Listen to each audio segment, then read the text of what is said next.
సంవత్సరాల తరబడి ఎన్ని మందులు వాడినా మీ మోకాల నొప్పులు తగ్గట్లేదా? ప్రాణ పెయిన్ క్లినిక్ లో అత్యాధునిక చికిత్స. కర్నూలు సిల్వర్ జూబ్లీ కాలేజ్ అంటే డిగ్రీ కాలేజ్ విద్యార్థులు ఇంతసేపు మనకి బయట నిరసన చేశారు. కరెక్ట్ ప్రధాన కారణమైన ప్రదేశానికి వచ్చాము. అంటే హాస్టల్ వసతులు సరిగ్గా లేవంటున్నారు అని అడిగి తెలుసుకుందాం. మా వాష్రూమ్స్ ఇవేనా?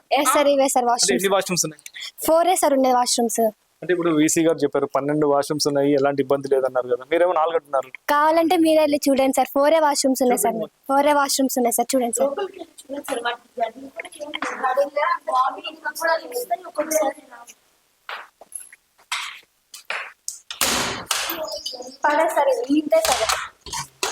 మరి ఎట్లా ఉన్నారు మరి? బయట ఒకరిని పెట్టుకొని మేము స్నానంకి వెళ్తాం సార్. ఇలానే 2 ఇయర్స్ ఇలానే గడిపాం సార్ మేము. ఇప్పుడు మేము కాకుండా మా జూనియర్స్ కూడా ఒక మంచి వాష్రూమ్స్ రావాలని కోరుకున్నాం. మంచి ఫెసిలిటీ రావాలని గట్టి చేస్తున్నాం సార్. క్లీన్ గా కూడా లేవా వాష్రూమ్స్? అంటే యూజ్ చేయడానికి వాటిల్లో 3 ఒక్కటే యూజ్ చేస్తాం. ఆ లాస్ట్ డే యూజ్ చేస్తాం, ఈ 3 యూజ్ చేయం.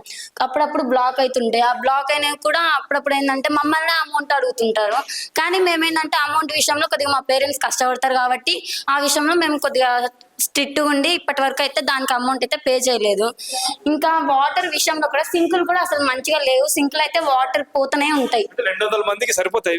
200 మందికి అసలు మేము ఉండేది 150 మెంబర్స్ అట్లా ఉంటాం. 100 మెంబర్స్ ఉంటాం మేము second years. Only second years కి మార్నింగ్ టైంలో మేము అంతా కాలేజ్కి వెళ్ళేటప్పుడు రెడీ అయ్యేటప్పుడు మేము ఈ వాష్రూమ్స్, ఈ 4 వాష్రూమ్స్ మేము వాడాలి. కొంతమంది నైట్ స్నానం చేసుకుంటారు, కొంతమంది మార్నింగ్ చేసుకుంటారు సార్. ఎర్లీ మార్నింగ్ 4-5 అంటే పైన కూడా ఉన్నాయి చెప్పారు సార్. అది అసలు మమ్మల్ని పైకి అడుగు కూడా పెట్టనివ్వరు సార్. మాకు ఏవో ఇష్యూస్ ఉన్నాయని పెట్టండి. మేము ఇక్కడ తిరగాలన్నా కానీ వాళ్ళ పర్మిషన్ తీసుకోవాలి. నైట్ చంద్ర అంకుల్ అని ఒకరు వాచ్మెన్ ఉంటారు.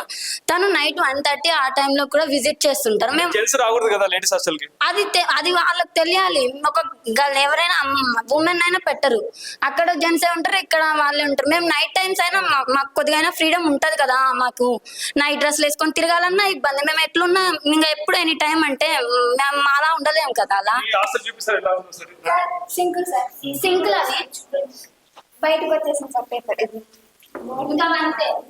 ఇవంతే సార్. ఇది వర్క్ చేస్తారు కానీ ఎక్కువ ఒక 2 మినిట్స్ అట్లా వేస్ట్ చేసినాం అనుకో వాటర్ ఇలా బయటకు వచ్చేస్తాయి సార్. అక్కడ బొక్క ఉంది కదా సార్, వాటర్ వస్తాయి. Okay sir. ఎలా ఉంటున్నారు ఈ రాష్ట్రం? అన్ని ఫెసిలిటీస్ అని చెప్తున్నారు కానీ ఏ ఫెసిలిటీస్ లేవు. ప్రతిదీ మా మనీ మేము పే చేసి ఉంటున్నాం కానీ వాళ్ళు ఒక్కటి కూడా ఏం పే చేయలేదు. చూడండి సార్ ఒకసారి మా బెడ్లు, మా రూమ్స్ చూడండి ఒకసారి, మీకు తెలుస్తుంది. అంటే ఈ రూమ్ లో ఎంత మంది ఉంటున్నారు? ఒక రూమ్ లో 24 మెంబర్స్. 24 మెంబర్స్ ఒక రూమ్ లో. ఎన్ని బెడ్లు ఉన్నాయి? 24 కన్నా ఎక్కువగానే ఉంటాయి. ఫ్రీడమ్ ఉండదు అంటే తిరగడానికి ఫ్రీ ఉండదు. అంతా ఇరుగ్గా ఉంటాయి. ఆ కార్డ్స్ కాలు కొట్టుకుంటుంటాయి, అన్ని అట్లుంటాయి. ఇప్పుడు బయట ఉన్న కార్డ్స్ కూడా ఉన్నాయి కదా, వాటిని పనికిరావు, వేరే వాళ్ళకి అమ్ముతారు కదా. ఆ అమౌంట్ ఏమవుతుందో కూడా మాకు తెలీదు. ఇప్పుడు మనం హాస్టల్లోని వంటశాలకు వచ్చాం. ఇక్కడ వంట గది ఎలా ఉంది చూద్దాం. ఇంతవరకు విమర్శించారు, అంటే పురుగులు వస్తున్నాయి, మాకు సరిగ్గా లేదని చెప్పారు కదా. ఇప్పుడు మనం చూద్దాం, స్వయంగా చూద్దాం. చెప్పడమ్మా, మీరు వీడేనా వంటశాల మీది? ఏమేమి పెడతారు మీకు? డైలీ మార్నింగ్ ఏదో ఒక రైస్, ఎల్లో రైస్ కానీ జీరా రైస్ అలా చేసి చట్నీ చేస్తారు. ఆఫ్టర్నూన్ రైస్, తోటకూర పప్పు, రసం, మజ్జిగ చేస్తారు. ఈవినింగ్ ఏదో కర్రీ చేసి సాంబార్ చేస్తారు. ఒకసారి చూద్దాం ఇప్పుడు ఏమేమి చేస్తారు, ఒకసారి చూద్దాం. ఇక్కడ చూస్తున్నారు వైట్ రైస్ చేస్తారు. ఇక్కడ ఒకటి వైట్ రైస్, అంటే ఈరోజు బాగానే ఉంది వైట్ రైస్. నెక్స్ట్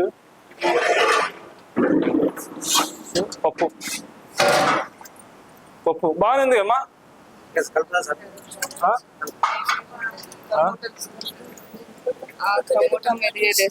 ఎట్లున్న టమాటాలు అలానే ఉన్నాయి సార్, మెదిగా కాకుండా అవి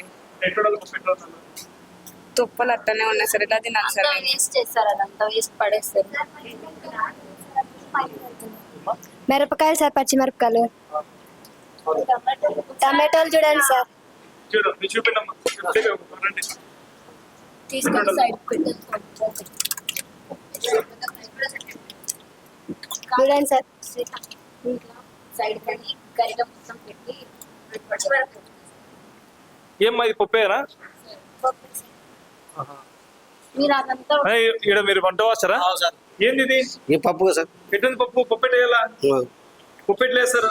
పప్పు బ్యాలు ఉడికినాక పచ్చిమిరకాయలు దంచేస్తాం సార్. టమాటా పండ్లు ఎట్టుంది ఒకసారి పప్పు ఎలా ఉండాలా చూడు సార్. ఎట్లుంది మీకు చెప్పండి, ఎట్లా ఉంది పప్పు? మీరు మాస్టరే కదా, ఎన్ని ఏళ్ళు చేస్తున్నావు? 34 సార్.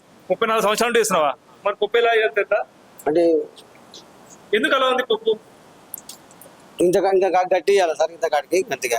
పప్పు ఎలా అంటే టమోటాలు అలాగా ఉన్నాయి, పచ్చిమిరపకాయలు అలాగా ఉన్నాయి, మొత్తం దాంట్లో బ్యాలు కూడా సరిగా లేదు, నీళ్లు ఉన్నాయంట, కనిపిస్తుంది కదా కల్లారా. నీళ్ళు ఎక్కడ ఉంది సార్? నీళ్ళు ఉన్నాయి. సరే ఇప్పుడు మీరు చెప్పండి, మీరు దీంట్లో ఏమేమి ఉంది, దీంట్లో ఏమేమి ఉన్నాయి? ఒక ప్లేట్ తీసుకురండి. ఇంతకుముందు పురుగులు వస్తున్నాయంట కదా, చూసావా? పురుగులు పెట్టారంట. సీల్ సప్లై బియ్యం సార్, అవి ఇంకా చేస్తున్నాం వాటి సార్, ఇంకా అప్పుడు వస్తుంటాయి, నెలకు ఒకసారి వస్తాయి, ఒకటేసారి అంటే పురుగులు పట్టిన బియ్యం అన్న పిల్లలు పెడతారా మీరు? సార్. పురుగులు చేపిస్తున్నాం, క్లీన్ చేస్తున్నాం, పురుగులు పెట్టేది ఎందుకు పెడతాం సార్? సరే ఇది పప్పు కదా, ఇది పప్పు కదా, ఏమేమి ఉంటాయి పప్పులు, ఏమేమి వేస్తారు? ఉల్లిగడ్డలు, టమాటా పళ్ళు, పచ్చిమిరపకాయలు. అంటే అంటే ఉల్లిగడ్డ, టమోటా, పచ్చిమిరపకాయ ఊరికే ఉడకబెట్టి కొంచెం బ్యాలు నీళ్ళు వేస్తారా? బ్యాలు ఉడికినాయి సార్, అంత బాగా ఉడికి. సార్ టమాటా అట్టే కనిపిస్తుంది, ఉల్లిగడ్డ అట్టే కనిపిస్తుంది, పచ్చిమిరపకాయలు అట్టే కనిపిస్తున్నాయి, ఇది పప్పేనా? ఇంకా పప్పు అన్నాక ఇంకా అన్ని వేయాల్సినాయి సార్, ఇంకా వేయకుండా అన్ని వేసి ఏం చేస్తారు? నిలుపుతలే సార్, ఇంకా పూర మెత్తగా అంటే బాగుంటుంది సార్, కనపడుతుంటేనే కొంచెం బాగుంటుంది అంటే సార్. పప్పు అంటే అన్ని వేసి రామల్ల కదా, ఎందుకంటే రేపు సార్ ఇంకా అంతే. నువ్వు తింటావా? మేము తింటాం సార్, తినమాట సార్, నీ ముందు తినమాట. మీరు చెప్పండి, ఇది పప్పేనా? ఇదేనా రోజు తినేది? ఇదే సార్ డైలీ ఇదే సార్ తినేది. మీరు చెప్పండి అమ్మా మీరు. సార్ నేనైతే అసలు మెసేజ్ చేయండి సార్, నేను నైట్ ఒకటి తింటా సార్, మార్నింగ్ ఆఫ్టర్ నేను ఎప్పుడు తినాను సార్. మా అమ్మ కూడా చెప్పిన, నేను నాకు నచ్చదు సార్ ఈ ఫుడ్ అసలు, అందుకని. అంటే మీ పిల్లలు అదే పనిగా చదువుకోండి, బాగా ఉంటది, గవర్నమెంట్ ప్రభుత్వ కాలేజీలో కానీ మంచి భోజనం పెడతామంటున్నారు, వాళ్ళకి తెలిస్తే బాధపడరా? ఇదే చూడండి సార్, మీరు ఇప్పుడు చూస్తున్నారు కదా సార్, ఇన్ని రోజులు మేము ఇట్టుంటున్నాం, ఇది గవర్నమెంట్ వస్తుంది, ఇది ఏమనంటే ఎవరు ఏమంటారంటే ఇది గవర్నమెంట్ నుంచి వస్తుంది, మాకు ఇవి వస్తున్నాయి, మేము ఇవి పెడుతున్నాం, మేమేం చేస్తామమ్మా అంటున్నారు సార్. ఇది వీళ్ళు తింటే ఇది ఏమైతే కారం సార్, అది కారం పొడి ఉంటది కదా సార్, అవి వస్తాయి, ఆ కారం తింటే ఏమవుతుందో కొంతమందికి అసలు రోజు హాస్పిటల్ పోతున్నారు సార్. ఇంకా బాయ్స్ అయితే ఇంకా చాలా సఫర్ అవుతున్నారు సార్, మాకన్నా ఇట్టు ఉంటది, ఇంతకంటే ఇంకా అధ్వానంగా ఉంటుంది సార్ వాళ్ళకి. ఇంకా ఇంకేం చేస్తారు? ఇదేమిది? ఇదేందన్నా ఇది? రసం సార్. ఏం రసము? ఏం రసం? రసం పొడి సార్ చేసినాం, ఎంటీఆర్ రసం పొడి వేసి చేసినాం సార్. రసం కూడా ఎలా ఉందో చూద్దాం ఒకసారి, చెప్పండి అమ్మా. టమాటాలు ఉడకలేదు సార్, అది అక్కడ అది చూడండి సార్, ఇది చింతపండు సార్, చింతపండు చూడండి సార్. టేస్ట్ ఎలా ఉంటుంది? బాగుంటుంది? టేస్ట్ బాగా సార్, అది ఒక వాటర్ లోకి పౌడర్ వేసుకొని అయినట్టు ఉంటుంది సార్. చెప్పన్నా ఇప్పుడు ఇట్లా వంటలు ఎలా చేస్తున్నారు అంటే, వీళ్ళేమో బాగాలేదంటున్నారు, మీరేమో బాగుందంటున్నారు, కొన్ని 35 ఏళ్ళగా చేయబట్టి, మరి ఇలా చేస్తే ఎట్లా చెప్పనా? సార్ వాళ్ళకి టమాటా పండ్లు బాగా మెత్తగా ఉడికి చేయాలి సార్, వాళ్ళు ఎటు చెప్తే చేస్తాం. ఇంకా అంటే ఇన్నేళ్ళు ఎందుకు ఇలాంటి ఫుడ్ పెడుతున్నారు? ఒక ఊరు నుంచి వచ్చిన వాళ్ళు కదా సార్, రకరకాల ఊరు నుంచి వచ్చిన రకరకాలు అంటే కష్టం సార్, అంతా ఒకటే రకం చేస్తాం అందరికి, ఒకరికి నచ్చదు ఒకరికి నచ్చదు. ఈ చివులు చెప్పలే సార్, నెల పనులు ఉండే లోపల లాస్ట్ వచ్చే లోపల వస్తాయి సార్. అంటే పురుగులు పెట్టిన అన్నం చేయకూడదు, తినకూడదు కదా మరి? సార్ పక్క పడేస్తాం సార్, పురుగులు పట్టిన బియ్యం ఎందుకు పెడతాం సార్? పురుగులు పట్టిన బియ్యమా? పక్క పడేస్తాం, బాగాలేవని పడేస్తాం దాని వల్ల. చూడండి ఇక్కడ పురుగులు పట్టిన బియ్యం అంట, స్వయంగా మాసరప్పుకున్నాడు. బాగాలేవని చెప్తాం, బాగాలేవని అని పక్క పడేస్తాం, బాగుంటే చేస్తాం సార్. మీరు ఎందుకు అంటారు సార్? ఇవన్నీ పురుగులు పట్టిన బియ్యం అంట, పక్క పెట్టేశారంట. పురుగులు రాళ్ళు వల్ల ఉంటే గలీజ్ ఉంటే పడేసాం సార్, పక్క పెట్టేసాం. మళ్ళీ ఇప్పుడు ఎండ పడినా ఎప్పుడు ఎండకాలు చేసి చూసాము, పప్పు చూసాము, రసం చూసాము, ఇంకా ఏం పెడుతున్న పిల్లలు? మజ్జిగ సార్, మజ్జిగ మనకు ఈ మజ్జిగ ఎంత మందికి? 200 మంది సార్, అనుకో సార్, 200 మంది కదా, 190. ఇక్కడ 190 ఇక్కడ ఈ ప్లేట్ పెట్టు.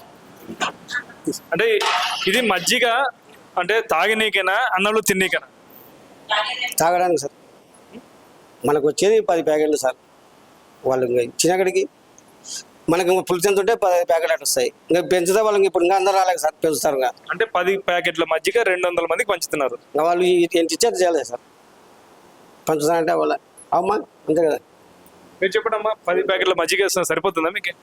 సరిపోదు, అది కాక వాటర్ బాటిల్లో పోసామంటే ఒక 10 మినిట్స్ తర్వాత కింద ఇంత దాంట్లో అది కనిపిస్తుంది పెరుగు, అంటే కొద్దిగా మజ్జిగ లాగా, ఇంకా మిగిలిందంతా వాటరే ఉంటుంది. లేదు తినేది లేదు. ఇంకా కొందరు తాగరు, ఇంకా ఎండాకాలం అయితే ఇంకా అసలు మిగలవు. ఇంకా ఇప్పుడైతే ఎప్పుడైనా ఏమన్నా తాగితే తాగుతారు, ఇంకా నీళ్ళు ఉన్నప్పుడు ఇంకెవరేం తాగలేరు. ఇదండి ఇక్కడ పరిస్థితి. అంటే మజ్జిగ 10 ప్యాకెట్ల మజ్జిగ 200 మందికి పంచుతున్నారు, అది నీళ్ళ మజ్జిగ అంటున్నారు. ఇప్పుడు అన్ని సమస్యలు చూసారు, చూపించారు, ఇప్పుడు మీరు ఏం డిమాండ్ చేస్తున్నారు? సార్ మెస్ లో వర్కర్స్ ఉన్నారు, అటువంటిప్పుడు వర్కర్స్ ఉన్నప్పుడు మేము ఇద్దరు ఉండే అమ్మాయిల అబ్జర్వేషన్ చేయాల్సిన అవసరం లేదు కదా, కానీ మేము క్లాసెస్ మిస్ చేసుకుని వాళ్ళ దగ్గరనే ఉంటాం, అయినా మాకు సరైన ఫుడ్ లేదు. సో వర్కర్స్ వీకెండ్ మేమే ఇద్దరం ఉంటాం కదా, ఇద్దరిని కాస్త 4 వేసుకొని మేమే నీట్గా వేసుకుంటాం. అలాగే గడ్డి ఉంది కదా, ఈ గడ్డి కూడా అంతే, వర్కర్స్ స్కావెంజర్స్ వర్కర్స్ వాళ్ళు ఎందుకు, మేమే కదా పీకుతున్నది, వాళ్ళని పీకేసి మేమే ఇంకా కొంచెం నీట్గా గార్డెనింగ్ చేసుకుంటాము. ఇంకా స్కావెంజర్స్ సార్, ఆమె 3 డేస్కి ఒకసారి ఆమె వేరే కాలేజ్లో వేరే హాస్టల్లో ఎక్కడో చేస్తుందంట సార్. ఆమెను తీసేసి వేరే వాళ్ళని పెట్టొచ్చు కదా. 3 డేస్కి ఒకసారి అక్కడైతే పాచ్ ఉంటుంది సార్, వాటర్ ఎక్కువ పాచ్ ఉంటుంది. నేనే 2 టైమ్స్ కింద ఉన్నా సార్ ఆ పాచ్లో. హాస్పిటల్ కూడా వెళ్ళినా సార్ ఒకరోజు నైట్. ఇలా ఉంటుంది సార్. సో వాళ్ళని బీకేసి మమ్మల్ని పెట్టండి, మేమే చేసుకుంటాం హాస్టల్ కాస్త ఇంకా కొంచెం నీట్గా చేసుకుంటాం. అంటే బండలు కూడా చూడండి సార్ మీరే. ఇక్కడనే సార్ ఎన్సీసీ ఫాలిన్ ఉంటుంది కదా సార్, బయటికి వెళ్ళకూడదు సార్. మేము అమ్మాయిలు ఇక్కడనే చేసుకోవాలా. ఏం దెబ్బలు తగిలినా సావండి అంటే ఇన్నే మేమే ఎట్లయినా ఉండాలి, ఏదైనా కూడా మేమే చూసుకోవాలి సార్. చూడండి సార్ బండలు ఏమన్నంటే అబద్ధాలు Workers ని పెట్టి చేపిస్తున్నారు అంటున్నారు కానీ ఏ వర్కర్ ఇక్కడ లేదు సార్. ప్రతి పని మేమే చేసుకుంటున్నాం, మా డబ్బులు పెట్టి మేమే చేసుకున్నాం కానీ ఏ వర్కర్ ఇక్కడ లేరు. మీరు పని చేస్తుంటే ఎప్పుడు చదవాలా మరి? అదే సార్ మాకు అర్థం కావట్లేదు. మేము చదువుతున్నామా ఇక్కడికి వచ్చి పని చేస్తున్నామా అదే ఆలోచన మాకు వస్తుంది. అంటే మీ పేరెంట్స్ తెలియదు ఈ విషయం ఇక్కడ ఉన్న పరిస్థితులు? లేదు సార్, మేము చెప్పాం సార్. మేము వచ్చి చదువుకుంటున్నామని వాళ్ళు ఆ ఫీలింగ్ లో ఉన్నారు కానీ మేము ఇక్కడికి వచ్చి పని చేసుకుంటున్నాం, అది పీకుతున్నాం ఇది పీకుతున్నాం అంటే వాళ్ళు బాధపడతారు కదా సార్. ఇంకేమైనా మీరు చెప్పడమ్మా, మీ పేరెంట్స్ ఇట్లా తెలిస్తే ఫీల్ కారా? మేము ఇంతకుముందు పేరెంట్స్ చెప్పినాం సార్. అంటే ఇంకా ఏమైనా మారుస్తారేమో, ఇప్పుడు కొత్త గవర్నమెంట్ ఉంది కాబట్టి ఇప్పుడన్నా కొంచెం చెప్తున్నారు సార్ మాకు. అందుకని ఇంకా మేము మాలా ఇంకా సఫర్ అవ్వకూడదని మేము ఇంకా రోడ్లు పట్టుకొని కలెక్టర్ ఆఫీసులు పట్టుకొని ఇటు తిరగాల్సింది వచ్చింది సార్. అక్కడ అబ్బ ఉంది సార్, ఆ అబ్బ ఒక్కటి 3 days చేస్తుంది సార్. మొత్తం ఈ బ్లాక్లన్నీ ఒక్కటి చేస్తుంది ఆమె ఒక్కటి. ఆమెకు వచ్చే దాని మీద ఆమె ఒక్కటి సార్. ఇంకొక ఆవిడ తోడు ఉంటే గానీ మొత్తం నీట్గా చేస్తారు. ఆమె ఒక్కటి ఎంతవరకు చేస్తుంది సార్ ఆవిడ. ఆడికి ఆమె 3 daysకి ఒకసారి మాకు నీట్గా చేస్తుంది సార్. అది బాధ సార్. ఇంకా అసలు ఇద్దరు ఇక్కడ వర్కర్సే ఉండరు సార్. ఇంకా ఆ మనీ కూడా మాకేసి ఇంకా మేమే చూసుకుంటే సరిపోతుంది. ఇంకా వాటిని వీళ్ళు ఎవరు ఉండకూడదు సార్. మేమే చేసుకుంటాం, మాకు ఫండ్ పంపిస్తే సరిపోతుంది. ఇంకా హాస్టలర్స్ ఉన్నారు కదా సార్, ఏమైనా ఇక్కడ ప్రాబ్లమ్ రైజ్ చేసినాం అనుకోండి, ఎందుకుంటారు మా హాస్టల్ ఈ రూల్స్ రెగ్యులేషన్స్ పాటిపోతే బయట రూమ్ తీసుకొని హాస్టల్లో ఉండని అంటారు. మేము ఇక్కడ ఉంటున్నామంటే హాస్టల్ ఫీ కడుతున్నాం ఇయర్కి. మేము ఒకవేళ ఇక్కడ లేకపోయినా హాస్టల్ ఫీ కట్టాలి 4000 ఇయర్కి. బయట రూమ్కి కట్టాలి, ఇక్కడ లేకపోయినా ఇక్కడ కట్టాలి సార్. ఏమైనా మాట్లాడితే మీరు ఇక్కడ ఉండకండి, రూల్స్ రెగ్యులేషన్స్ పాటించేటట్టు ఉంటేనే, మేము చెప్పినట్టు వింటేనే ఇక్కడ ఉండండి అని అంటారు మమ్మల్ని. మీరు చెప్పడం ఏ ఊరు నుంచి వచ్చాను సార్? కోడుమూరు నుంచి వచ్చాను సార్ మేము. అంటే ఇప్పుడు మాకి ఫుడ్ సరిగా లేదు కదా సార్. 1 రూపీ రైస్ శాంక్షన్ అయ్యి చాలా రోజులు అయింది సార్. ఇప్పుడు మేము వెకేషన్కి వెళ్ళక ముందు 1 రూపీ రైస్ శాంక్షన్ అయింది సార్. కానీ మేము తిరిగి వచ్చేలోపు శాంక్షన్ అయ్యి మాకు ఫుడ్ మెనూ అనేది చేంజ్ చేస్తామన్నారు. కానీ దానిలో ఎటువంటి మార్పు లేదు సార్. అదే ఫుడ్డే పెడుతున్నారు. మేము ఏమన్నా చూపించినా దాన్ని మాకే వ్యతిరేకంగా చూపిస్తారు సార్. దాన్ని ఇక్కడ మేము ఎంత చేసినా ఇక్కడే పడి ఉండాలి సార్. మా కోసం ఎవరన్నా పేరెంట్స్ వచ్చినా వాళ్ళకి కొంచెం కూడా ఉండదు సార్. ఈ టైంలో వస్తారు, ఏ టైంలో వస్తారు చెప్పాలి కదా మీరు అని అంటారు సార్. ఎప్పుడు వచ్చినా కానీ అంతే చేస్తారు సార్. ఎందుకమ్మా ఇక్కడ సమస్యలు మీ పేరెంట్స్ ఎందుకు చెప్పలేకపోతున్నారు? అంటే వాళ్ళు మమ్మల్ని చదువుకోవడానికి పంపించారు సార్. ఇవన్నీ చేపిస్తున్నారని తెలిస్తే వాళ్ళు బాధపడతారు సార్. నిజంగా మా పిల్లలు ఇంత కష్టంగా మిడిల్ క్లాస్ ఫ్యామిలీ నుండి చాలా వరకు వస్తారు సార్. ఇక్కడ చూస్తే సిల్వర్ జూబ్లీకి ఇంత పేరుంది అంత పేరుంది అనుకొని పేరెంట్స్ పంపిస్తారు సార్. అది కాకుండా అంతా చూసుకున్నారు, హాస్టల్ బాగుంటుందని విన్నాక ఇక్కడికి వచ్చాక చూస్తే ఇక్కడ మొత్తం చండాలం సార్. ఏం లేదు ఇక్కడ. సో ప్రతి వరకు మాతోనే చేపిస్తారు. పేరెంట్స్కి చెప్తే ఇంకా కాలేజ్ మార్పించడమో లేకపోతే చాలామంది పేరెంట్స్, కొంతమంది పేరెంట్స్ ఆడపిల్లలు ఎంకరేజ్ చేయరు సార్. సో ఇప్పుడు వాళ్ళు ముందుకెళ్ళి చదువుకోవాలంటే వాళ్ళు బాగా చదువుకుంటేనే వాళ్ళు ఎంకరేజ్ చేస్తారు సార్, లేదంటే లేదు. ఇప్పుడు మేము బాగా చదువుకోవాలంటే ఈ పనులు చేసుకోవాలి, చదువుకోవాలన్నా సార్. అదే సార్ ప్రాబ్లం. ఇంకా పేరెంట్స్కి తెలిస్తే వాళ్ళు కూడా చాలా బాధపడతారు సార్. అందుకే వాళ్ళకి ఏం చెప్పం. చూసారు కదండి, విద్యార్థులే సుమన్ టీవీకి స్వయంగా వారి సమస్యలను చూపించే దగ్గరుండి ఇక్కడ పరిస్థితి చూస్తే చాలా ఘోరంగా ఉంది. అంటే ఫుడ్ కానీ వసతి కానీ అందులో వాష్రూమ్స్ కూడా చాలా అధ్వానంగా ఉన్నాయి. అంటే 4 ఉన్నాయి.